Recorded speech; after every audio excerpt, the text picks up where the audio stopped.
At the Nocturnists, we are careful to ensure that all stories comply with healthcare privacy laws. Details may have been changed to ensure patient confidentiality. All views expressed are those of the person speaking and not their employer.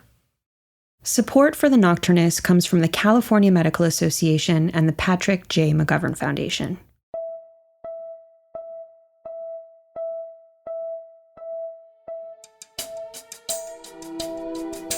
You're listening to the Nocturnist Conversations. I'm Emily Silverman. The emergency room is a place of intensity, a place of noise and colors and human drama. This is the setting of Dr. Michele Harper's memoir, The Beauty in Breaking, which explores how the healing journeys of her patients intersect with her own. Michele has worked as an emergency room physician for more than a decade at various institutions, including as chief resident at Lincoln Hospital in the South Bronx and in the emergency department at the Veterans Affairs Medical Center in Philadelphia. She is a graduate of Harvard University and the Renaissance School of Medicine at Stony Brook University. The Beauty in Breaking is her first book. Before I spoke with Michele, I asked her to read an excerpt from her book. Here she is. When I began writing this book, I had started over. My marriage to my college sweetheart had ended. I had moved to a new city to start a new job. Plagued with doubt, I found myself having to reevaluate my life. Living through such changes was difficult. Now I see those junctures, when everything I had counted on came to an abrupt end, as a privilege. They gave me the opportunity to be uncertain, and in that uncertainty grew opportunity. From childhood to now, I've been broken many times. I suspect most people have. In practicing the Japanese art of kintsukuroi, one repairs broken pottery by filling in the cracks with gold, silver, or platinum. The choice to highlight the breaks with precious metals not only acknowledges them, but also pays tribute to the vessel that has been torn apart by the mutability of life. The previously broken object is considered more beautiful for its imperfections. In life, too, even greater brilliance can be found after the mending. As an emergency medicine physician, I know how to be still for others. I know how to call down the gods of repose and silence, to take measure of their power in the moments when I need it most. This stillness I inhabit as I pause, push, breathe, and grow. The stories I tell here will, I hope, take you into the chaos of emergency medicine and show you where the center is. The center is where we find the sturdy roots of insight that can't be windthrown by passing storms. In their grounding, they offer nourishment that can, should we allow it, lead to lives of ever-increasing growth. I had to find the center for myself as I took stock of experiences that were exceedingly painful, yet that ultimately filled me with the promise of a meaningful rebirth, a rebirth that is worth the surviving, worth the healing, worth the repair. Thank you so much, Michele, for being here today. Thank you. It's a pleasure. I really enjoyed this intimate memoir, and I feel like I know you, even though I don't. So to begin, I would love to hear about how this book came about. It was a process, first and foremost. If I had to estimate, maybe 6 years from start to publication. And when I started, I had no idea what I was doing. I just knew that there were stories that stayed with me. Stories from residency, like a woman who was brought in as a resuscitation. She was covered in cuts and bleeding. The cuts were not deep enough to kill her, but deep enough to cause pain and grief and certainly leave her with scars. And I remember when she told me about what had happened to her, she shared that it was from an ex-partner, someone she had left. And I kept remembering that I was thinking, how did this happen? How did their lives come together? How did this man think this was an appropriate expression of his rage? What is in his society that creates this? And then how is she going to heal? Heal physically, sure, she was going to make it. She would survive. We would heal her wounds so she wouldn't get infected. But then the harder part, the emotional, psychological, spiritual. And it was these encounters and the realizations that happened after them that stayed with me over the time, and I wanted to figure out how to explore them. And that's how I started writing a book, because I figured in the ER, sure, one person at a time, we could potentially help one family, one community. But with writing, there's the potential to have a larger discussion, more broader engagement, and potentially, through that work, more widespread healing. So the book begins with your childhood, and you had a difficult childhood. You write a lot about your father and the abuse that he inflicted on your family.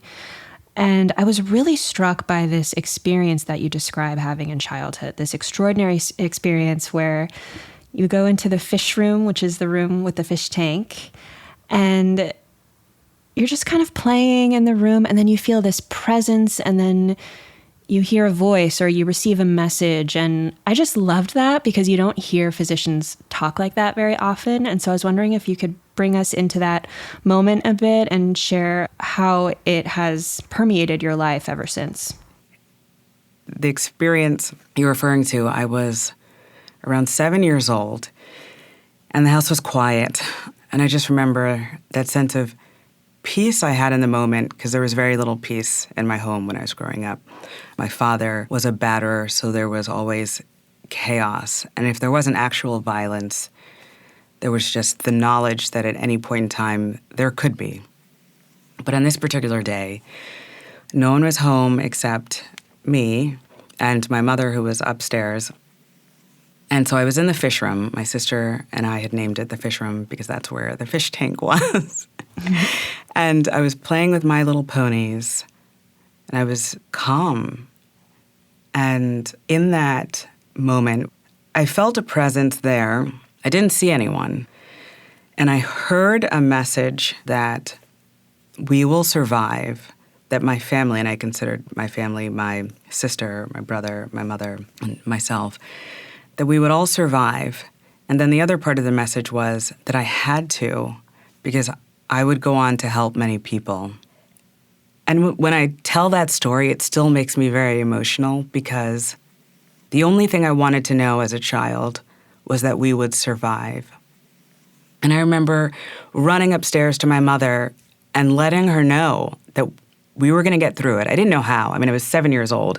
The details didn't matter at that point in time, but that we would get through it. And I remember the second part of the message. Of course, it didn't make sense to me. I mean, it sounded nice. I'll help many people. But it is a message that just buttressed me my whole childhood and adolescence, and even through college, that when times got difficult, I would draw upon that message. And it gave me a lot of strength. It was one of my most important experiences in my childhood, which is why it had to be part of the opening of the book. And at that point, you didn't have a lot of exposure to medicine, but you bring us into this scene where your brother suffers an injury from your father and has to go to the emergency room, and you enter the emergency room.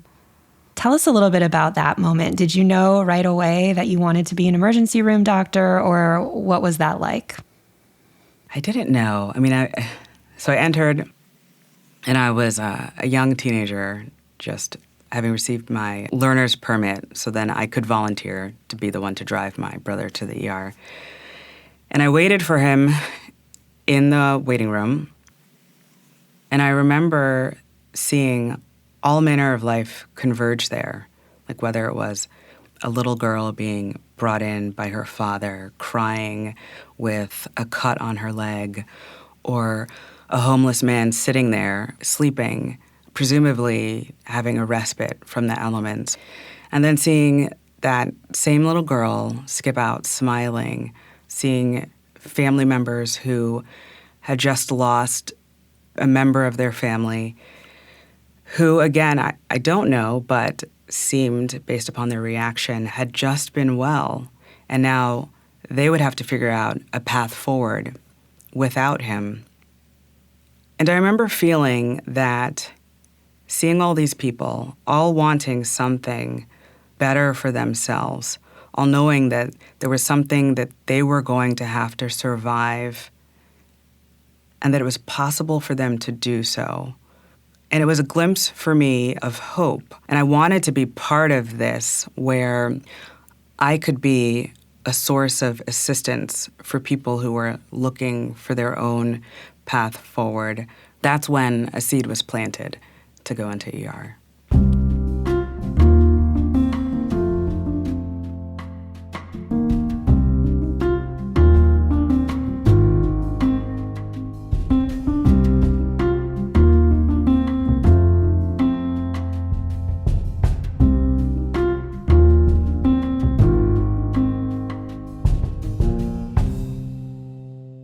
There are so many memorable stories and anecdotes in this book. One that stands out to me is the young boy who comes in injured from a classmate, and you learn that he's bought a gun to defend himself and just kind of grappling with that. And a lot of these stories illustrate how health intersects with issues like poverty, racism, crime, and so on and so forth. And today, I think rightly, many argue that physicians should be thinking about these issues and tackling them head on, the same way that we tackled the science and the Krebs cycle and all of that. But these problems sometimes feel so big and so overwhelming. And there's a quote in your book where you say, as a physician, I cannot fix intimate partner violence, homelessness, addiction, or their brethren in one ER encounter. I'm wondering, how do you wrap your head around this as an emergency doctor, the scope of the social determinants of health and how they play into all these patient stories? It's a big question, I know. It is big, and I think that's part of it, being aware, the reference of the boy who comes in with a head injury. I mean, it's a minor head injury, but his parents want him evaluated because he, turns out, was assaulted by a bully at school who was threatening him and stole his sneakers. And I interview him alone, and because I'm doing risk assessment, and of course, as physicians, we need to make sure there wasn't other abuse going on, that it really was a child and not a family member. And then I speak to him as part of the risk assessment about weapons, or if he has access to weapons, and how he feels he will handle this, and if he has a support system. And he kind of suggests that he may have access to a gun, and I have to get the social worker involved. And so I specifically wanted to discuss that story because physically he was fine. He didn't have any significant injuries at all. But there is this bigger issue of violence that may happen later. Is his school system safe for him? Will there be retaliation? Will he be the victim of gun violence moving forward? And so with the help of the social worker, we delve into all of that, and she interviews the family, and we find out they're very hardworking. The parents work multiple jobs just to make ends meet. They don't have the luxury of just sending their child to some cushy private school in a part of the area where they don't have shootings. They can't just pick up and leave.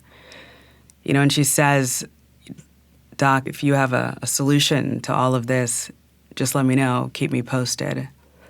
And I end the story that way because we don't have all the answers. But I think it was important to have that discussion with the child and family to the best of our ability to support them for their safety individually and as a family unit. That's the piece that I can do in the ER. But then there's the other parts of advocacy, like intentionally engaging in political processes, voting, whoever amongst us wants to run for office. There's just so much more, and part of it, sure, will happen within the confines of the hospital, and then most of it won't. It's a lifestyle. I love that. It's a lifestyle. Yeah. After residency, I took a job as a hospitalist at San Francisco General Hospital, which is a safety net hospital, county hospital in San Francisco, where we see a lot of people who are experiencing homelessness, addiction, mental health issues. And after 4 years, there is a way in which I got used to it. But it's when I went on teaching service and a student would come up to me and say, wait, really? This is this is how it works? And that moral distress I found myself having to dedicate a pretty significant portion of my time as a teaching attending, not just to teaching concepts having to do with clinical medicine, but tending to the moral distress of these learners. And there was one part of your book when you describe this patient who's struggling with addiction and who came in with an infection and decided to leave the hospital. And you wonder about his inner contract with himself. And you said, if you could write it out, just imagining, his inner contract would say things like, I am not healthy and cannot commit to healing. I am not strong enough to heal. I am fearful. I cannot be helped. I do not love myself enough to take care of myself. I do not love myself enough to allow you to take care of me. I do not deserve wellness, and so I return to what I deserve. And I just love this idea of the inner contract. And so I was wondering if you could speak a little bit more to this and how you think about it. And I will just say, just to add even a little more context to that I do feel these contracts can change. I don't want to be fatalistic. Yes. And I feel that exploring that area was a way of exploring what it means to meet people where they are. And I guess this really just gets into my own spiritual philosophies, which is that this isn't personal in many ways. And when there are difficult interactions with patients, like, for example, that patient and his brother were really disrespectful and condescending, insulting to the staff. And he ended up walking out, like tearing out his IV, like dripping blood everywhere, throwing dirty gauze on the floor before leaving. And it was challenging. It was a busy day in the ER. We had, myself and the nurse, like stopped everything to care for him because he was sick. He was extremely sick with an infection. We stabilized him with antibiotics and fluids, and he was weeping. Now, his brother was being very disrespectful to all of us, but he was concerned and just wanted help and was verbalizing that he wanted to live. And we assured him we would do everything to make that happen. And it got to the point where we were going to admit him to the hospital, and he ended up, as we discussed, walking out in a very disruptive way. Honestly, initially, it really made us angry because we made other patients wait while we were caring for him. And it was appropriate to make them wait because he was the sickest at the time. But it felt like our efforts were futile, and it was a slap in the face because we were treated so poorly. And as I reflected on it, I had to remind myself that we perform these behaviors because they're the right thing to do. And then what they do with it is up to them. And his behavior really had nothing to do with us. We do whatever work we have to do so that we don't take it personally, that we don't make it a power struggle, and we just keep moving forward to help the next person. And also, I would say that as a doctor, he was struggling with addiction, and any kind of addiction, whether it's drugs or alcohol or shopping or TV or not knowing when to leave a negative relationship or job. I mean, we all have our issues, and this is what he was struggling with at the time. That does deserve compassion, and if he needs help later, we will be there later. People often ask, oh, do you ever get follow-up? Do you ever hear from people? We have our frequent flyers, of course, but I rarely get follow-up. It's just the nature of the job. But I will say that I did run into him much later in the hospital. He wasn't a patient in the ER, but I saw him in the hallway, and he remembered me, and he spoke to me and told me that he was getting better. He did follow up in clinics.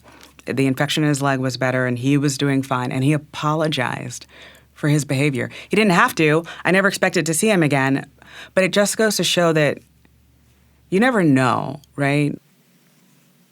One of the things that struck me about this book is how rigorous an approach you have to dealing with these more spiritual aspects of care and how you frame things for yourself to take care of yourself as you're taking care of patients. And I'm wondering, when you work in academic settings, Do you teach learners about these internal frameworks that you hold? Like I said, I have seen a lot of students struggle with these difficult patient interactions, and I feel like some kind of curriculum about how to deal with it emotionally could be really useful, but I don't really see it talked about very often. Yeah. Right now, I'm in a community setting, but there are internal medicine residents who rotate through, so there's still a teaching aspect. It depends how busy it is in the ER at the time. It depends on the students. Some people are more receptive to it than others. So the answer is yes, and it depends. If there was time and if we were talking about a case, then yeah, we would discuss it.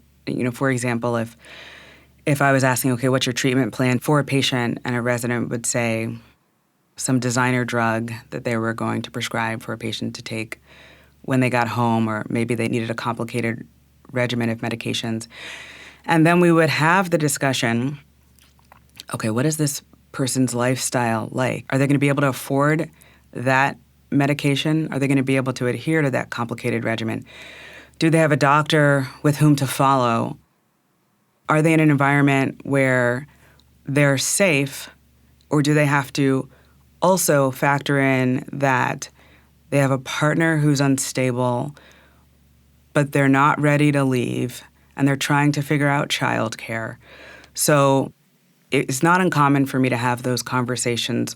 I think that so much of the care is having the sensitivity to those topics, because it makes such a difference just in how you have the conversation, and people can tell whether or not you are aloof or have an interest in their lives. They just know.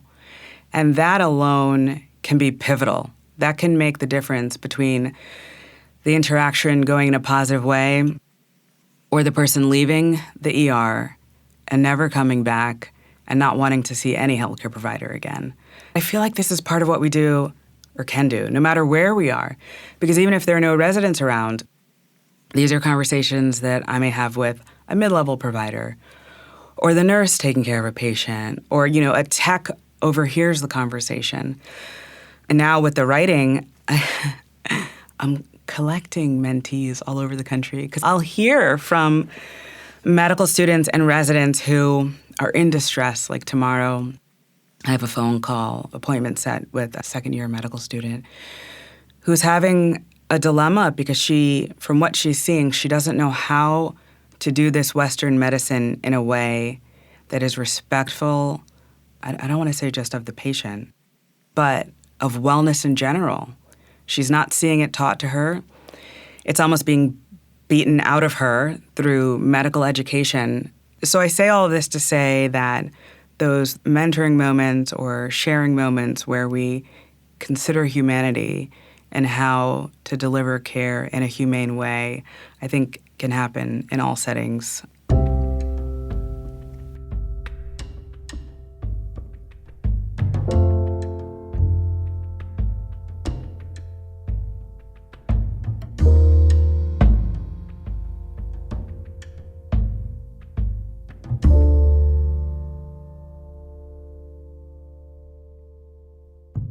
Over the last 4 or 5 years, the Nocturnists has been working with healthcare workers, helping them find their voice, helping them shape their stories. And so as a result, I've come into contact with many, many different types of healthcare workers. And I've become very interested in the phenotype of who becomes a doctor. Yeah, it's changing too. And it is changing. And there was a part of your book that I really loved where you're talking about one of your ex-partners who was a police officer and reflecting on one of his previous relationships, which was very unhealthy. And you say about the police officer, I suppose he's just like ER physicians, psychiatrists, social workers, and all of us in the helping fields. We all nurse that same Achilles heel of cleaving to the damaged. What a critical life lesson to learn to distinguish between enabling and helping, codependence from love, attachment to reenacting grief from childhood loss, and allowing for the sweetness of self-determination. And I just love that because it was sort of like, he's one of us. So I was just wondering if you could speak a little bit to that. All of us in the helping fields, like what is it that we have in common and what are our issues and how do you think about that? Right. I don't want to overgeneralize, but I will say that I've noticed that many physicians, whether it's ER doctors or everybody says this about psychiatrists, how they have like the most issues. But it's all of these fields where we want to save people. So whether you're a physician or certain police, there's issues in policing, we'll have that discussion later, or social workers, I think that a lot of us, not all, but a lot of us have our own trauma. I speak about my childhood in this book. My ex-partner, same thing, where he was abandoned by his father at a young age and had a mother who was verbally abusive and would often leave him with an uncle who was at times physically abusive, but then wanting to grow up, in his case, to help people who were in pain. We can be drawn to those situations because we're used to trauma and instability. And so I think part of the process is learning that, okay, doing this work is important, but also doing our own work so we don't bring our baggage into the dynamic and don't end up replicating the dysfunction in our interpersonal relationships in all arenas, really. And I feel that sometimes the profession, sometimes it can be a distraction because it feels so good to do and it's so honorable that it sometimes inadvertently can take us away from the introspection. And for me, that has to be done if I'm going to be the most effective version of myself, not just the most effective doctor, but human that I can be.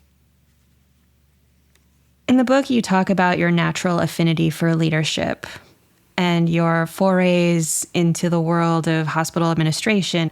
Along the way, you have some great ideas about how to make healthcare better, Right. like starting a complementary and alternative medicine center at the hospital. And surprise, surprise, a lot of those ideas are rebuffed.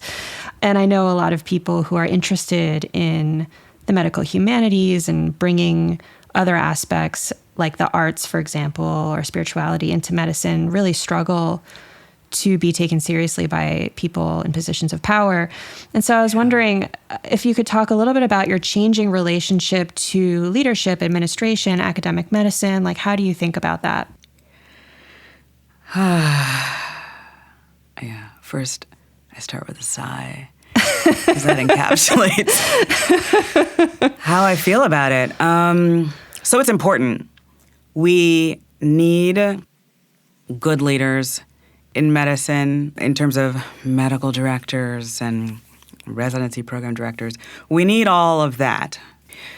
I just felt like I was micromanaging minutia when I was on that track, and that I was asking permission of people to do, I guess, what was considered radical. For example, with the complementary and alternative medical center, and just wanting to provide acupuncture or movement, whether it was qigong or yoga, that actually, even in the VA, for example, their own literature, like military-funded experiments shows it works, and they use, for example, acupuncture on the battlefield. But constantly running up against barriers, whether it was specifically in the VA setting or in academics, literally anything that got away from how do we meet metrics to make the most money off of people, just runs into a lot of difficulty. So my answer to that was, well, I don't want to leave the field of medicine because there's so much more work to do. I also don't accept that the limitations of the field are inevitable. I just don't. I feel that it can be so much better than it is. and we can deliver care in a way that is respectful of patients and providers. I believe it is possible.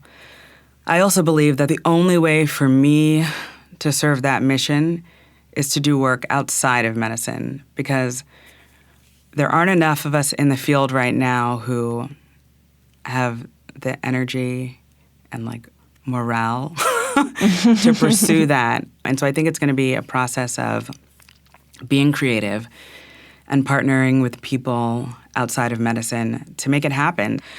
So that's why I write, and that's why I speak. I think the pandemic has caused a shift. It's just provided this opening for many people, healthcare providers, just everyone, to think about what is really important and why am I doing what I'm doing? And I feel that at least the majority of us are starting to have these internal discussions, and I hope it's leading to action for change. And I don't think much change will happen in medicine from the inside, honestly. I think it's going to have to happen outside of the field. We've touched a few times on the spiritual dimension to your work, both in your orientation toward your patients and your orientation to yourself. There's one line in your book where you say, "We house spiritual pain inside where it sloshes around vital organs." And I loved that. The ED is such a chaotic environment. There's so much energy there. And I know yoga and meditation are a really important part of your practice, but I guess I still can't help but ask, how do you maintain such a sense of clarity and alignment and groundedness? How do you maintain that over time? I'm just imagining this sort of spiritual guru, in the emergency room. I love that you imagine that. That's good. Yeah, how do you do it? But it doesn't always happen. That's the thing. Just like yoga, it's a practice.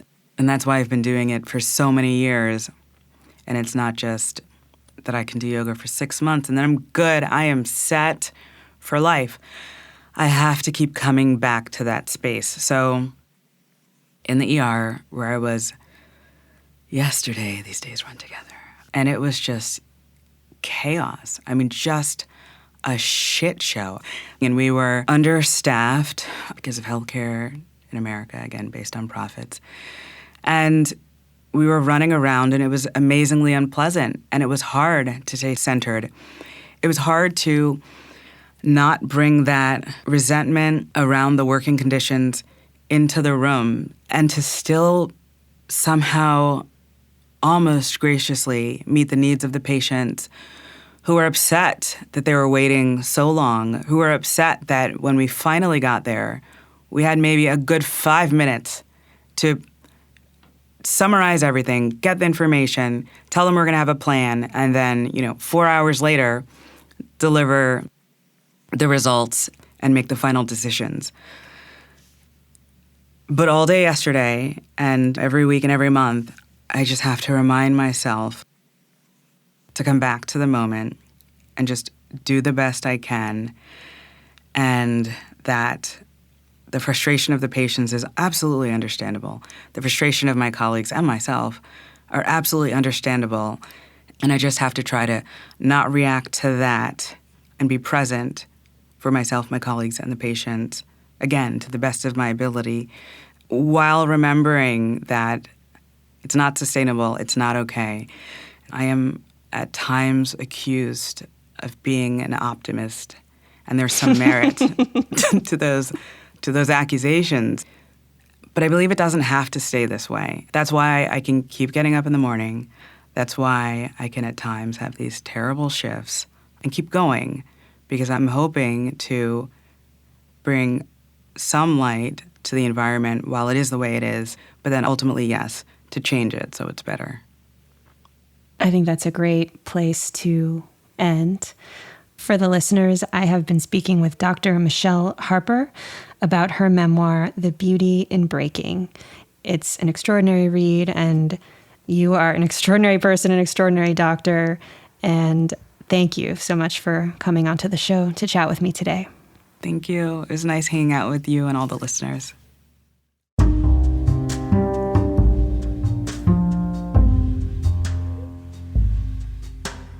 This episode of the Nocturnist Conversations was produced, edited, and mixed by John Oliver.